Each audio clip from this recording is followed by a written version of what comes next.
Bonjour à tous et bienvenue dans un nouvel épisode d'Un jour un éveil, le podcast où on parle de spiritualité de manière décomplexée.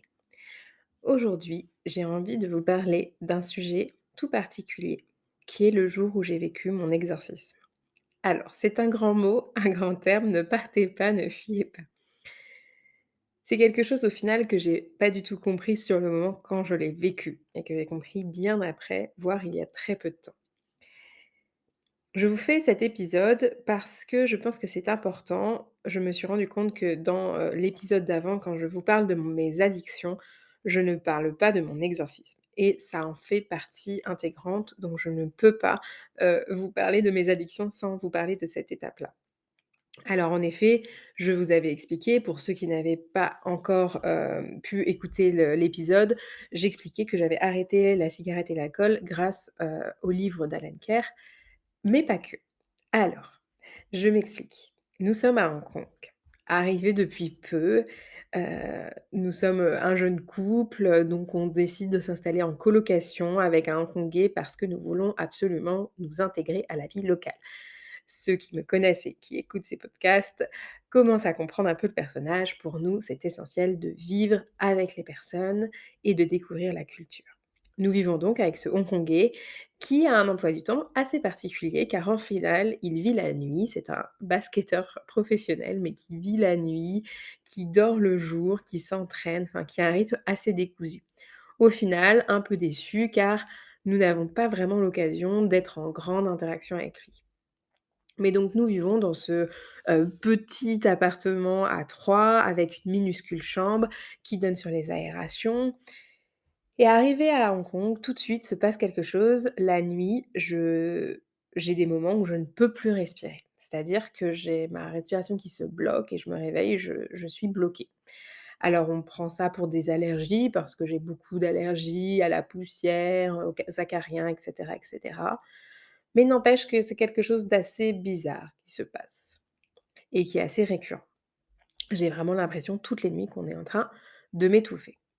Alors bien sûr, il y a la chaleur à Hong Kong, l'humidité et cetera, donc mon corps doit s'adapter à ce nouveau climat et puis, je fais, de la cuisine parce que j'ai commencé assez rapidement à faire les lunchbox bio que je faisais donc, pour, des personnes, afin d'avoir des repas pour eux qui soient équilibrés, qui soient adaptés à leurs allergies et où il n'y ait surtout pas de déchets et si possible les produits les plus qualitatifs et locaux possibles. C'est quelque chose qui était difficilement trouvable à Hong Kong, donc quand j'ai commencé à le faire, j'avais quand même rapidement quelques clients. Je suis donc dans ma cuisine en train de préparer ces lunchbox et puis, je me souviens très bien, j'avais décidé exceptionnellement pour faire un peu plaisir, de faire un burger maison, voilà, avec vraiment tout maison et je voulais faire, des, frites de carottes, voilà. Et puis, donc je fais ma viande, là déjà je ressens des choses bizarres et puis arrivé aux carottes alors, notre frigo était vraiment très froid. Alors vous allez vous dire: «Mais pourquoi elle nous raconte tous ces détails? On s'en fiche complètement». Non, ça a son importance dans l'histoire. Notre frigo était très froid et l'extérieur, comme je vous disais, Hong Kong, 40°, humidité, donc très chaud. Et donc je prends mes carottes que je vais pour laver et là, d'un coup, mes mains se mettent à gonfler, à devenir extrêmement rouges et je ne comprends pas ce qui se passe, mais ce que je sais, parce que pour être quelqu'un d'allergique et d'avoir quelques allergies assez graves, c'est que je suis en train de faire une crise d'allergie assez importante, un œdème. Donc je panique, j'essaye désespérément d'utiliser mon téléphone, mais mes mains se sont tellement mises à gonfler et sont imbougeables, je ne pouvais même plus bouger mes doigts, en fait, c'était figé. Donc j'avais vraiment comme des palmes et donc j'essayais désespérément d'appeler, mon mari, pour lui dire, de vite rentrer, qu'il fallait absolument qu'on aille, chez le médecin. Et puis, au final, il arrive complètement, moi je suis complètement retournée, je me dis: «Mais c'est quoi cette nouvelle allergie? Je ne sais pas du tout ce que c'est, on est dans un pays étranger, je ne sais pas comment je vais réussir à me soigner» et cetera.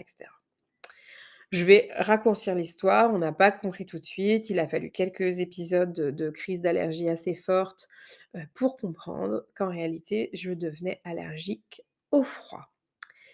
Oui, c'est une allergie qui existe et que très peu de personnes ont. Je crois que c'est, quasiment 1 ou 2 de personnes, mais c'est une vraie allergie et qui est très contraignante, car au final, ce n'est on appelle ça une allergie au froid, mais ce n'est pas qu'une allergie au froid, c'est une allergie surtout au changement de température. Donc tout ce qui va entraîner un changement de température va commencer à provoquer la crise d'allergie. Sachant que moi, mes premiers épisodes, c'était des gonflements déjà très importants. Vous vous imaginez qu'en allergie, ça dégénère rapidement et donc c'est devenu de plus en plus important au fur et à mesure des crises.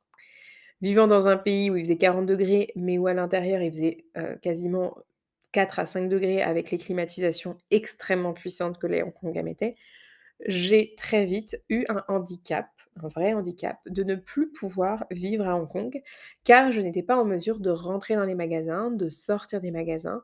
Je ne pouvais ni faire la vaisselle, ni prendre une douche normalement, car les changements de température avec l'eau et l'air me provoquaient une crise. Je me souviens très bien puisqu'on s'installait, que je devais aller à IKEA, pour, acheter, le nécessaire pour qu'on puisse, voilà, avoir, 2-3 meubles et cetera et j'ai fini donc, en crise à devoir me mettre dans un des lits de la chambre enfant test sous une couverture pour essayer au maximum d'arrêter de gonfler et après j'avais acheté des plaids et donc je m'étais enroulée dans des plaids pour me garder au chaud parce qu'en fait le magasin était tellement froid avec la climatisation que j'étais en train de faire une réaction. Donc ça a été très, très handicapant. J'en souffrais énormément évidemment puisque, on ne pouvait plus rien faire sans prendre un vrai risque. On je me souviens très bien de magnifiques randonnées extrêmement dures, mais où l'objectif était d'arriver à une cascade avec des piscines incroyables, naturelles et l'impossibilité pour moi de me baigner puisque sinon j'aurais fait une crise. Donc cette frustration à chaque fois de me retrouver dans ces situations où je ne pouvais pas profiter, où même ma propre transpiration me créait des crises. Donc ça devenait vraiment très, très handicapant.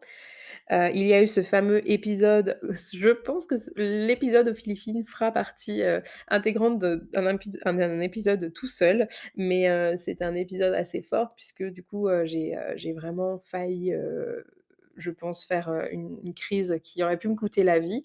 Donc voilà, arrivée à ce stade, je suis rentrée en France pour essayer de me soigner. Je suis allée voir des allergologues à Paris, reconnus et plus que reconnus. J'ai fait des tests de sang et cetera et tout le monde m'a dit la même chose: «Vous êtes bien allergique au froid et il n'y a rien à faire». Le seul traitement qu'on me proposait était une cure dans une clinique spécialisée où on m'aurait fait, en fait, avoir, des crises au froid pour tester des médicaments et trouver un médicament qui puisse au moins me sauver la vie si j'avais une crise trop forte. Pour moi, ce n'était pas une alternative puisque ce n'était pas un traitement.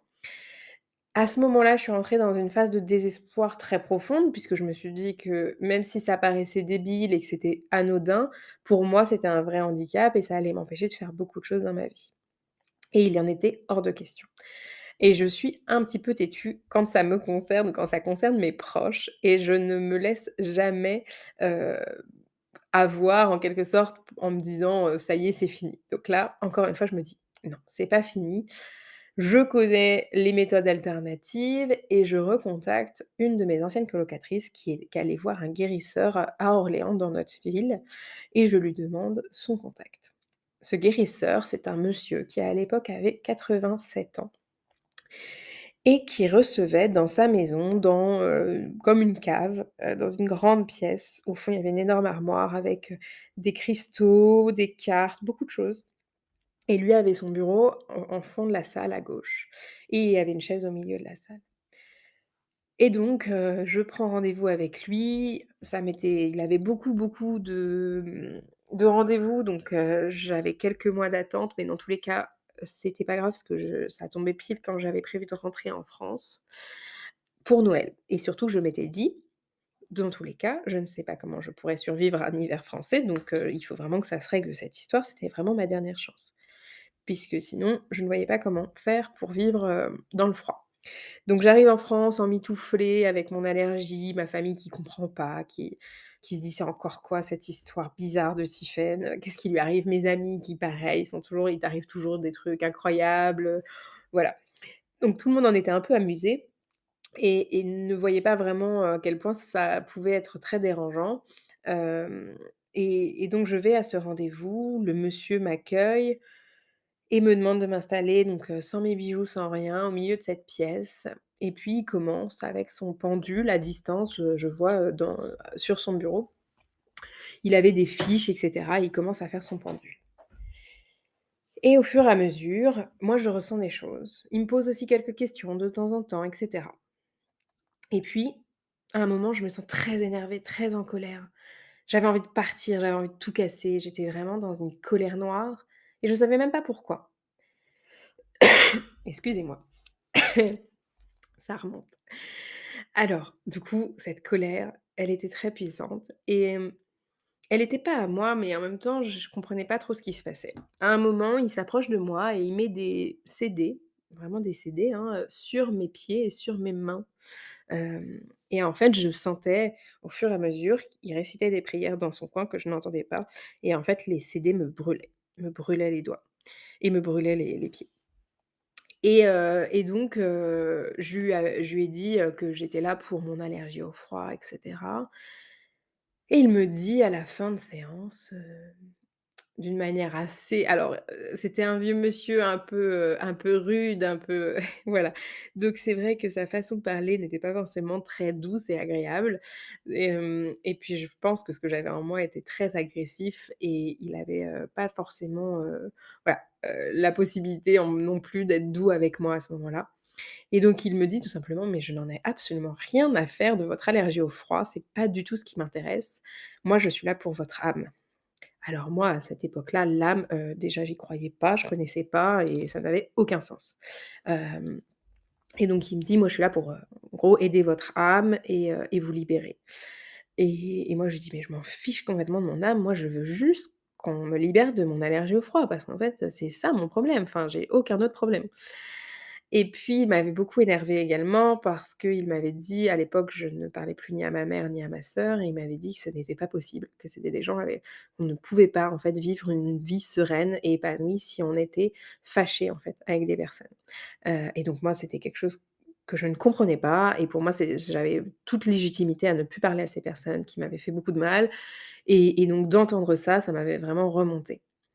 Donc voilà, il y a eu beaucoup de choses où au final, ça a été très dur. Pareil par rapport à mes amitiés, il m'avait dit: «Mais vous avez beaucoup de problèmes avec vos amis» et pour moi, c'était une époque où j'avais pas du tout encore, eu, cette révélation sur mes problèmes relationnels avec les gens et je pensais être quelqu'un de très bien, une très bonne amie, d'avoir des super relations, d'être très sociable.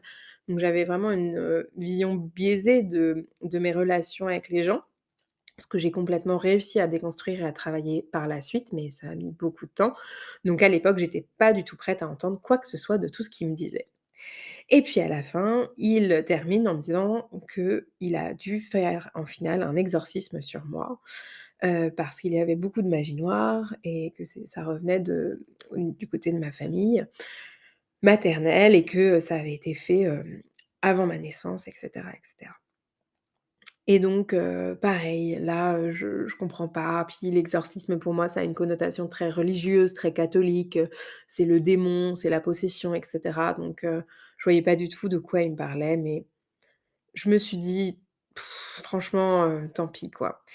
Et puis le dernier point, c'est que ce monsieur faisait pas payer et c'était sur donation et donc à la fin, je me suis retrouvée vraiment embêtée parce qu'il s'est senti quasiment offensé que je lui demande combien je lui devais et donc j'ai laissé une somme mais faramineuse parce que justement je me sentais tellement mal et puis j'avais ressenti tellement de choses lors de cette séance que je me souviens même plus combien j'ai donné mais je pense que j'avais donné tout ce que j'avais dans mon portefeuille. Et puis surtout, il était très énervé parce que, alors vous allez vous dire: «Mais qu'est-ce que c'est que cette rencontre?» Tout le monde était énervé, c'est pas du tout sain, mais c'est positif, ne vous inquiétez pas. Et en fait, sur le moment, l'énervement, c'était ni lui ni moi, je pense que c'était vraiment ce qu'il y avait là, qui était présent et qui prenait le dessus, en fait.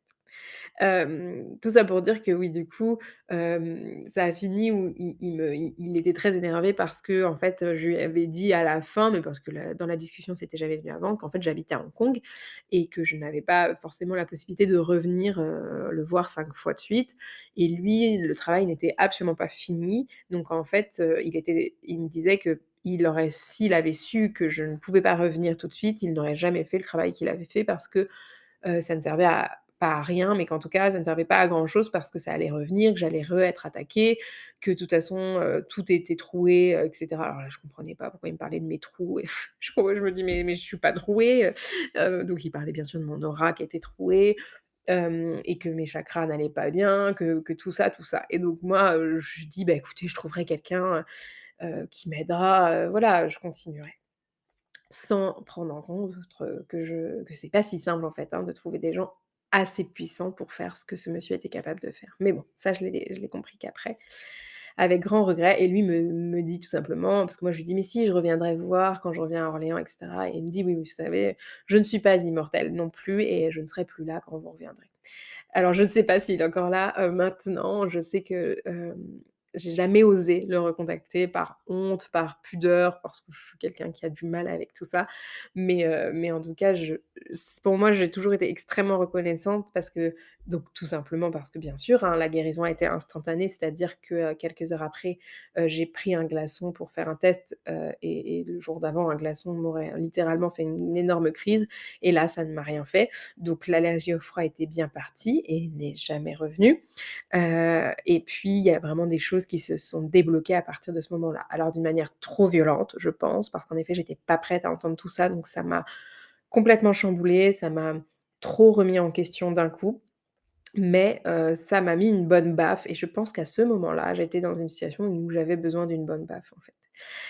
Et donc cet exorcisme, je ne l'ai compris qu'après, en effet, parce que ça c'était pas fini, il avait pas pu finir ce qu'il avait fait et en effet, je pense que dans mes addictions, j'étais, possédée par une entité qui, au final, se nourrissait de moi et donc c'est pour ça que depuis le début de mes addictions, j'avais, 1 mois où, j'étais complètement sobre, c'est-à-dire j'étais moi-même. J'avais vraiment, j'étais moi-même, je me sentais moi-même et donc là, je ne fumais plus, je ne buvais plus, j'avais plus aucune addiction et en plus, j'avais un rapport sain avec les gens et cetera. Alors j'étais pas parfaite, hein, mais j'avais pas ces problèmes-là et j'avais surtout de l'énergie qui revenait dans ces moments-là. Et puis, d'un coup, comme ça, mais vraiment sorti de nulle part, revenaient mes addictions, mais d'un coup, enfin vraiment quoi, c'était, je refumais un paquet par jour, je rebuvais tous les soirs, c'était dans l'excès total, je me remettais dans des relations toxiques et cetera et cetera.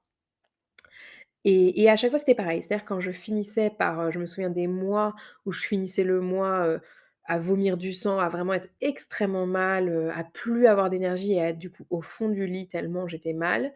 Et ben, ça s'arrêtait de nouveau parce que je me disais: «Là, c'est bon, il faut que j'arrête». Donc je me retrouvais à une autre solution, une autre cure, un autre truc qui me permettait d'arrêter, l'alcool et la cigarette et ça durait un mois où je me retrouvais, où j'étais fière de moi, où j'avais plus ces sensations de honte, de mépris et cetera, que je pouvais ressentir, pendant les périodes où j'étais dans mes addictions. Et ça a duré comme ça, hein, quelques années, jusqu'à ce que je trouve vraiment la solution. J'ai été voir beaucoup de guérisseurs au cours de tous mes voyages, notamment à Sikiror, à l'île des sorciers, où j'étais à voir, un mage de magie blanche, qui a aussi beaucoup travaillé sur moi. Au Mexique aussi, où on a été voir, des sorcières de magie blanche et cetera. Donc je pense que, toutes ces personnes ont contribué à enlever le mal petit à petit, qui me rongeait et je n'ai pas le moment, je n'ai pas la personne qui a vraiment, fait le déclic. Peut-être que c'est moi-même, je ne sais pas, je ne peux pas vous dire, mais en tout cas, je sais que c'est parti à un moment et j'ai bien senti quand est-ce que c'est parti et après tout a basculé. C'est-à-dire que je suis devenue la personne, que j'étais vraiment au fond de moi. Je me suis retrouvée, j'ai pu, apprendre à m'aimer, j'ai pu m'épanouir, vraiment dans mon identité, dans celle, que j'avais toujours rêvé d'être, et là, ça s'est accentué, et d'une manière extrêmement rapide et voilà, jusqu'à aujourd'hui, hein, où je revois cette période de vie comme, très sombre, mais en même temps extrêmement bénéfique dans tout ce qu'elle m'a appris, dans toutes les expériences que j'ai pu vivre, dans cette, autodestruction qui est très profonde et donc un mal-être, que je peux comprendre chez certaines personnes que j'accompagne maintenant, puisqu'en tant que thérapeute holistique, j'accompagne beaucoup de personnes en souffrance et qui ont besoin de se libérer de leurs blessures, de leur, de ce qui peut y avoir aussi, autour d'eux dans leur aura et cetera. Donc c'est vrai qu'à travers les soins énergétiques que je pratique et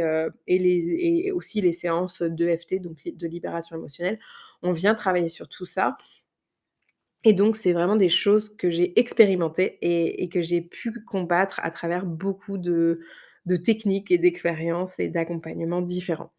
Voilà, j'espère que cet épisode ne vous aura pas, trop, effrayé. Tout ça aussi pour vous montrer qu'un exorcisme, ce n'est pas forcément, une personne, qui, bave de partout et qui est, en transe, et cetera. Enfin, ça peut aussi bien sûr, c'est quand même quelque chose d'agressif, de violent et cetera, mais pas forcément comme dans les films.